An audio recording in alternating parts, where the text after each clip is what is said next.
ಓಂ ನಮೋ ನಾರಾಯಣ. ಓಂ ನಮೋ ನಾರಾಯಣ. ಓಂ ನಮೋ ನಾರಾಯಣ. ಈಗ ನಾನು ತಮಿಳುನಾಡು ರಾಜ್ಯದ ರಾಜಕೀಯದ ವಿಶ್ಲೇಷಣೆ ಮಾಡೋದಕ್ಕೆ ಬಂದಿದ್ದೀನಿ. ರಾಜಕೀಯ ತಮಿಳುನಾಡು ಏನಾಗಿದೆ ಅಂದರೆ, ಅವರು ಗೆದ್ದುಬಿಟ್ರು 118 ಸೀಟು. ಆದರೆ ಇವಾಗ ಸರ್ಕಾರ ರಚನೆ ಮಾಡೋದಕ್ಕೆ ಬಹುಮತಕ್ಕೆ ಅವರು ಒದ್ದಾಡ್ತಾ ಇದ್ದಾರೆ. ಒದ್ದಾಟ. 20 ಸೀಟು ಬೇಕು. ಅವರು 108 ಗೆದ್ದಿರೋದು. ಇನ್ನು 10 ಸೀಟು ಅವ್ರಿಗೆ ಬೇಕಾಗಿದೆ. 10ರಿಂದ 20 ಸೀಟ್ ಕೊಟ್ಟರೆ ರಾಜಭರಣೆಗೆ ಮಾಡ್ಬೋದು. ಆದರೆ ಇವರು ಅವಾಗವಾಗ ಈ ಕಾಂಗ್ರೆಸ್ ಗೆದ್ದೆತ್ತನ ಬಾಲ ಅಂತ ಕಾಂಗ್ರೆಸ್ ಬಾಲ ಹಿಡ್ಕೊಂಡು ತಮಗೆ ತಾವೇ ತಲೆ ಮೇಲೆ ಮಣ್ಣು ಹಾಕೋತಾ ಇದ್ದಾರೆ. ನನಗೆ ಗೊತ್ತಾದಾಗೆ ನಾನು ನನ್ನ ಯೋಚನೆಯಲ್ಲಿ ಮತ್ತು ನನ್ನ ಆಲೋಚನೆ ಒಳಗಡೆ ಕಾಂಗ್ರೆಸ್ಗೆ ಇವರು ಸಪೋರ್ಟ್ ತಗೊಳ್ಬೇಡ್ದಾಗಿತ್ತು. ಸುಮ್ಮನೆ ಕೂತಿದ್ರೆ 2 ದಿನ ಅರ್ಜೆಂಟ್ ಮಾಡಿದೆ ಇವ್ರಿಗೆ ಹುಡ್ಕೊಂಬರ್ತಾಯಿತ್ತು.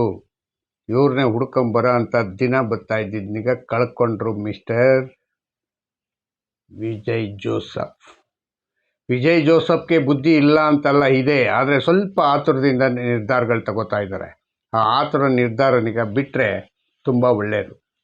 ಈಗಾಗಲೇ ಎಷ್ಟು 4-5 ದಿನ ಆಯಿತು. 4-5 ದಿವಸದಿಂದ ಬರೀ ಇದೇ ಜಗ್ಗಾಟಗಳು ನಡೀತಾ ಇದೆ.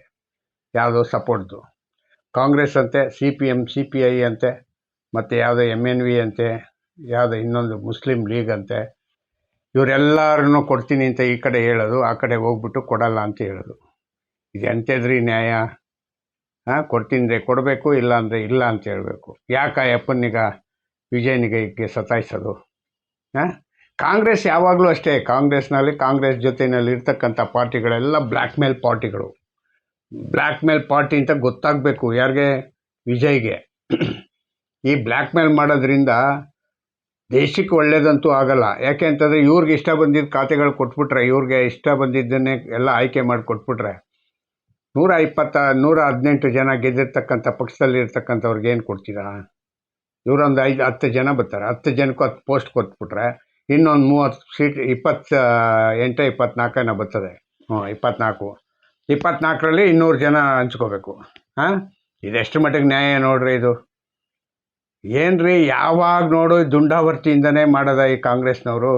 ದುಂಡಾವರ್ತಿ ಇಲ್ಲದೆ ಎಲ್ಲೂ ಸಹಜವಾಗಿ ಸಾಮಾನ್ಯವಾಗಿ ಏನೋ ಅವನಿಗೆ ರಾಜಕೀಯ ಗೊತ್ತಿಲ್ಲದಿದ್ದವನಿಗೆ ತಿಳುವಳಿಕೆ ಹೇಳಿ ನಾವು ರಾಜಭಾರ ಮಾಡ್ಸೋಣ ಹಂಗಂತ ಯೋಚನೆ ಇಲ್ವಾ? ಇವರೆಲ್ಲ ಯಾಕೆ 50 ವರ್ಷ 60 ವರ್ಷ ರಾಜಕೀಯದಲ್ಲಿದ್ದಾರೆ ಅಂತ ನಂಗೆ ಗೊತ್ತಾಗಲಿಲ್ಲಪ್ಪ. ಒಂದು ಸತಿನಾದ್ರೂ ಇಲ್ಲ ಇವರಿಬ್ರು DMKನೂ AIDMKನೂ ನಾವಿಬ್ಬರು ಆಗ್ಬಿಡೋಣ ಹಂಗೆ. ಏನ್ರಿ ಇದು ಸಾಧ್ಯನಾ? ಸಾಧ್ಯವಾಗಿರ್ತಕ್ಕಂಥದ್ದ? ನೀವು ಅಷ್ಟೇ 118 119 ಬರ್ತೀರ. ಇನ್ನು ಬೇರೆಯವ್ರನ್ನ ಯಾರು ಕೊಡೋದು? ಇವ್ರನ್ನೇ ತಗೊಂಬಿಡಿ. ಯಾರು? ರಾಜ್ಯಪಾಲರನ್ನೇ ಅಲ್ವಾ? ರಾಜ್ಯಪಾಲರ ಕೈಯಲ್ಲಿ ಒಂದು ಓಟ್ ಹಾಕ್ಸ್ಕೊಂಬಿಡಿ. ಆಮೇಲೆ ಅಮಿತ್ ಶಾ ಕರೆದ್ಬಿಟ್ರೆ ಅಮಿತ್ ಶಾ ಕೈಯಲ್ಲಿ ಒಂದು ಓಟ್ ಹಾಕ್ಸ್ಕೊಂಬಿಡಿ. ಏನ್ರಿ ಅಣ್ಣ DMK ಅಂತೆ ನಿಮ್ಗಾದ್ರೂ ಬುದ್ಧಿ ಇದೆಯೇನ್ರಿ? ಅಲ್ಲ, ಬುದ್ಧಿ ಇರೋರು ಮಾಡೋವಂಥ ಕೆಲಸನ, ಬುದ್ಧಿ ಇಲ್ಲದಿದ್ದವ್ರು ಮಾಡೋವಂಥ ಕೆಲಸಗಳು ಇವು. ತಪ್ಪಾಗಿದೆ, ಅದು ಸರಿ ಮಾಡೋದು ಹೆಂಗೆ ಅಂತ ದಾರಿ ಹುಡುಕೊಡ್ಬೇಕು. ಇಲ್ಲ ನಮ್ಮ ಕೈಲೂ ಆಗಲ್ಲ, ಅವನೂ ಆಗಲ್ಲ, ಮತ್ತು ಇನ್ಯಾರು ಮಾಡ್ತೀರಾ? ಏನು ರಾಷ್ಟ್ರಪತಿ ಆಡಳಿತ ತಂದ್ಬಿಟ್ಟು ಏನು ಮಾಡ್ತೀರಾ? ರಾಷ್ಟ್ರಪತಿ ಆಡಳಿತ ಮಾಡಿ ಏನಾದ್ರು ನೆಕ್ಸ್ಟ್ ಇದನ್ನು ಮಾಡಿದ್ರೆ ನೆಕ್ಸ್ಟ್ ಫುಲ್ ಸ್ವೀಪ್ ಆಗಿ ಹೋಯ್ತಾನೆ. ಇನ್ನೂ 50-100 ಸೀಟು ಎಕ್ಸ್ಟ್ರಾ ಬರ್ತದೆ. ಅವಾಗ ಏನು ಮಾಡ್ತೀರಾ? ನೀವೇ ವಾಸೌಟ್ ಆಗಿಬಿಡ್ತೀರಾ. ಇರೋರೆಲ್ಲ ರಾಜೀನಾಮೆ ಕೊಟ್ಬಿಟ್ಟು ರಾಜೀನಾಮೆ ಎಲ್ಲ ಮಾಜಿಗಳಾಗ್ಬಿಡ್ತೀರಾ. AIDMK ಅವ್ರು ಎಲ್ಲರೂ ಏನಾಗ್ತೀರಾ? ಮಾಜಿಗಳಾಗ್ಬಿಡ್ತೀರಾ. ಇದು ನೆನಪಿರಲಿ. ಇದು ಒಳ್ಳೆಯ ಭವಿಷ್ಯದ ನಿರ್ಧಾರಗಳಲ್ಲ ಇವು. ಇದು ತುಂಬ ತುಂಬ ಕೆಟ್ಟ ಪ್ರಯತ್ನಗಳು. ಇದು ಕೆಟ್ಟ ಪ್ರಯತ್ನಗಳಿಗೆ ಕೈ ಹಾಕ್ಬಿಡ್ದು. ಅರ್ಥ ಆಯ್ತಾ?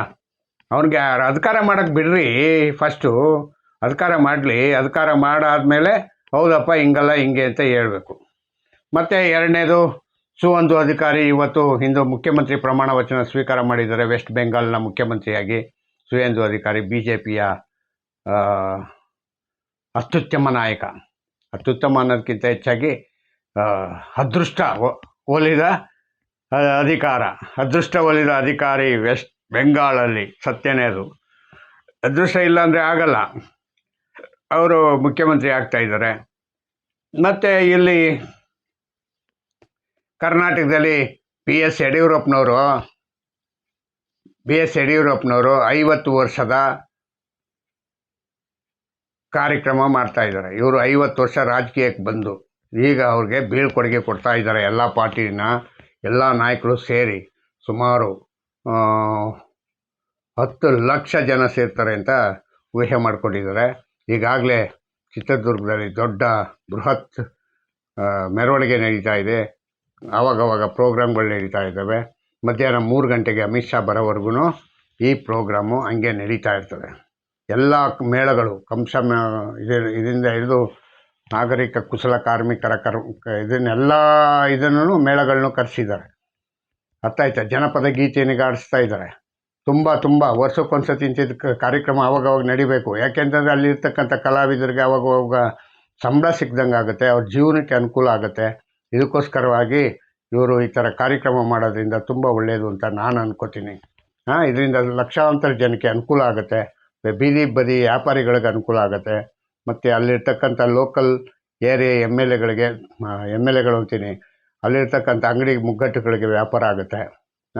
ಇವರು ಈ ಥರ ಕಾರ್ಯಕ್ರಮ ಮಾಡೋದ್ರಿಂದ ತುಂಬ ಚೆನ್ನಾಗಿರುತ್ತೆ. ಅರ್ಥ ಆಯ್ತಾ? ಮತ್ತು ಇನ್ನೊಂದೇನಪ್ಪ ಹಂಗಂತಂದರೆ ಯಾರು ಇವರು ಅಸ್ಸಾಂನ ಮುಖ್ಯಮಂತ್ರಿ ಹೇಮಂತ್ ಮಿಶ್ರಾ ಅವ್ರದ್ದು ಇವತ್ತೇ ಇತ್ತು. ಆದರೆ ಅದು ಟೆಲಿಕಾಸ್ಟ್ ಆಗಲಿಲ್ಲ, ಎಲ್ಲೂ ಟಿ ವಿನಲ್ಲಿ ನಾನು ನೋಡಲಿಲ್ಲ. ಹಂಗಾಗಿ ಅವ್ರ ಬಗ್ಗೆ ನಾನು ಹೆಚ್ಚಿಗೆ ಮಾತಾಡೋಕ್ಕೆ ಇಷ್ಟಪಟ್ಟಿಲ್ಲ. ಅವ್ರ ವಿಷಯ ಬರೋದಕ್ಕೆ ನನಗೆ ಅವ್ರ ವಿಷಯಗಳು ಕಡಿಮೆ.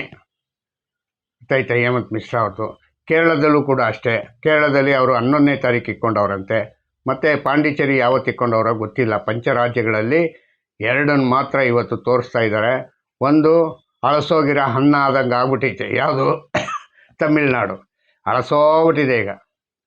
ಈಗ ಹಳಸೋಗಿರೋ ಅನ್ನನೀಗ ಸರಿ ಮಾಡಬೇಕು ಅಂದರೆ ಭಾಳ ಕಷ್ಟ ಆಗಿದೆ.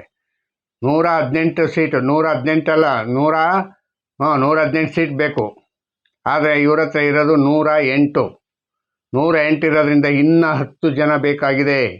ಕಾಂಗ್ರೆಸ್ಸಿಂದ 5, CPI-CPMನಿಂದ 2, ಮತ್ತು MVNನ 3, ಮತ್ತು ಇವರು ಯಾರೋ 5 ಜನ ಮುಸ್ಲಿಂ ಲೀಗ್ ಅವರು. ಏನ್ರಿ ನಮ್ಮ ಪರಿಸ್ಥಿತಿ ಬಂತು? ಮುಸ್ಲಿಂ ಲೀಗ್ ಅವ್ರನ್ನೀಗ ಸಪೋರ್ಟ್ ತಗೊಂಡು ಅಧಿಕಾರ ಮಾಡೋಂಥ ಗತಿ ಬಂತು. ನಮ್ಮ ಹಿಂದೂಗಳು ಯಾರೂ ಗೆಲ್ಲೇ ಇಲ್ವಾ? ಯಾರು ಸಪೋರ್ಟ್ ಕೊಡೋಕ್ಕೆ ಆಗಲಿಲ್ವಾ? ನಿಮ್ಮೆಲ್ಲ ವೈಯಕ್ತಿಕ ವಿಚಾರಗಳನ್ನೀಗ ಬಿಟ್ಟು ಆ ಅಪ್ಪನಿಗೆ ಒಂದು 15 ಸೀಟ್ ಕೊಟ್ಟಿದ್ರೆ ಏನಾಗಿತ್ತು? ಇವರೇ ಆದ್ರೂ ಯಾರು AIDMKಯಿಂದನೋ ಇಲ್ಲ ಅಣ್ಣಾ DMKಯಿಂದನೇ 15 ಜನ ಸ್ಪ್ಲಿಟ್ಟಾಗಿ ಬಂದು ಈಚೆ ಅವ್ರಿಗೆ ಸಪೋರ್ಟ್ ಕೊಟ್ಟಿದ್ರೆ ಅರ್ಥ ಆಯ್ತಾ? ಮಾಡ್ಬೋದಾಗಿತ್ತಲ್ಲ. ಮಾಡಲ್ಲ. ಯಾಕೆ ಮಾಡಲ್ಲ ಹೇಳಿ? ಒಳ್ಳೆ ಎಲ್ಲ ಸ್ವಾಭಿಮಾನ ನಂದೇ ನಡಿಬೇಕು, ನಾನು ಹೇಳ್ದಂಗೆ ಆಗಬೇಕು. ಇದು ಇಷ್ಟೇ ಇವ್ರದ್ದು ಕಾರ್ಯಕ್ರಮಗಳು. ಇನ್ನು ಬಿಟ್ಟರೆ ಬೇರೆ ಏನೂ ಇಲ್ಲ. ಪ್ರತಿನಿತ್ಯ ಬರೀ ಇದೇನೆ. ನಾನು 1 ವಾರದಿಂದ ಆಗಲೇ 4-5 ದಿವಸದಿಂದ ಕೇಳ್ತಾ ಇದ್ದೀನಿ. ತಮಿಳ್ನಾಡ್ದು ಇನ್ನೂ ಬಗೆಹರಿಲಿಲ್ಲ. ಇನ್ನೂ ಬಗೆಹರಿಲೇ ಇಲ್ಲ. ಕಾರಣ ಏನು? ಪಾಪ ಅವನು ಹೊಸಬ. ಈ ಹಳಬರೆಲ್ಲ ಸೇರಿಸ್ಕೊಂಡು ಅವ್ರನ್ನೀಗ ಕೋತಿ ಆಡಿಸ್ದಂಗೆ ಆಡಿಸ್ತಾವ್ರೆ. ಆಡಿಸಿ ಎಷ್ಟು ದಿನ ಆಡಿಸ್ತೀರಾ? ಇನ್ನೊಂದು ದಿನ 2 ದಿನ, ಆಮೇಲೆ ಅವ್ರಿಗೆ ದಾರಿ ಗೊತ್ತಾಗ್ಬಿಡುತ್ತೆ. ಯಾರೋ ಒಂದು 5 ಜನ ಬರ್ತಾರೆ. ಅವಾಗ ರಾಜೀನಾಮೆ ಕೊಡ್ತೀನಿ, ನಾನು ನಿಮ್ಮ ಜೊತೆ ಸಪೋರ್ಟ್ ಮಾಡ್ತೀನಿ ಅಂತ. ಅವಾಗೇನು ಮಾಡ್ತೀರಾ? ಅರ್ಥ ಆಯ್ತಾ ಹೇಳಿದ್ದು? 5-10 ಜನನೇ ಬರ್ತಾರೆ, ಗ್ಯಾರಂಟಿ. ಇದು ಯಾವ ಪಾರ್ಟಿಯಿಂದ ಬರ್ತಾರೆ ಗೊತ್ತಿಲ್ಲ. ಅಣ್ಣಾ DMKಯಿಂದ ಬರ್ತಾರೆ, DMKಯಿಂದ ಬರ್ತಾರೆ ಗೊತ್ತಿಲ್ಲ. ಅಲ್ಲಿವರೆಗೂ ಆಟ ಆಡ್ಕೊಳ್ಳಿ ನೀವು. ಅರ್ಥ ಆಯ್ತಾ? ಮಿಸ್ಟರ್ ಇವರೇ ಯಾರು ರಾಜ್ಯಪಾಲರೇ, ನೀವೂ ಅಷ್ಟೇ ಒಂದು ಹೊಸ ಹುಡುಗ ಅಂತೇಳಿ ಅವನಿಗೆ ಮಾರ್ಜಿನ್ ಕೊಟ್ಟು ಅವನಿಗೆ ಸರಿಯಾದ ದಾರಿ ಮಾರ್ಗನೀಗ ತೋರಿಸ್ಕೊಟ್ರೆ ಸಾಕಾಗಿರುತ್ತೆ ಅಂತ ನಾನು ಅನ್ಕೋತೀನಿ. ಅವ್ರಿಗೆ ದಾರಿ ಮಾರ್ಗ ಇಲ್ಲದೇ ಇವರು ಹಾಳಾಗ್ತಾ ಇರೋದು. ಅದು ಬಿಟ್ಟರೆ ಬೇರೆ ಏನೂ ಪ್ರಾಬ್ಲಮ್ ಇಲ್ಲ. ಇಷ್ಟು ಹೇಳ್ತಾ ನಾನು ಇಲ್ಲಿಗೆ ನನ್ನ ಮಾತಿನೀಗ ಮುಗಿಸ್ತೀನಿ. ಜೈ ಹಿಂದ್, ಜೈ ಕರ್ನಾಟಕ, ಮತ್ತು ಓಂ ನಮೋ ನಾರಾಯಣ. ಓಂ ನಮೋ